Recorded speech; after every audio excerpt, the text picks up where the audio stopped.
Seperti namanya, kelapa bakar atau bagi warga Palembang lebih sering menyebutnya dengan nama dogan bakar, merupakan buah kelapa hijau muda yang dibakar minimal 2 jam sampai air dalam buah kelapa mendidih.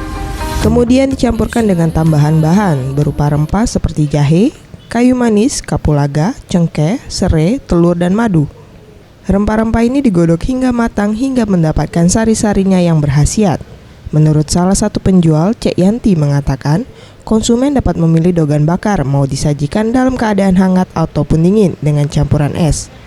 Dengan harga yang ditawarkan mulai dari 15 hingga 20 ribu rupiah. Sementara untuk kelapa muda atau dogan yang ia peroleh berasal dari daerah jalur 17 Banyuasin. Dogan bakar tuh buat obat darah tinggi, mesin ke paru-paru. Kalau anak-anak campek, keluar uap, itu cepet daripada yang belum dibakar gitu.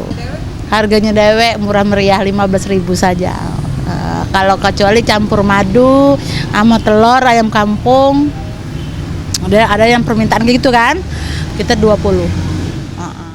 Hal senada juga disampaikan Ana, warga Perumnas yang rutin minum dogan bakar untuk kesehatan badan. Enak, manis, kayak biasa tuh lah, tapi ini lebih ada khasiatnya kayak itu nah. Harganya terjangkau, pasti terjangkau di sini. Mana di sini juga kan tempatnya emang es doganian. Mega Dwi Handayani, Gusti Putu Sumartayasa, Sriwijaya TV.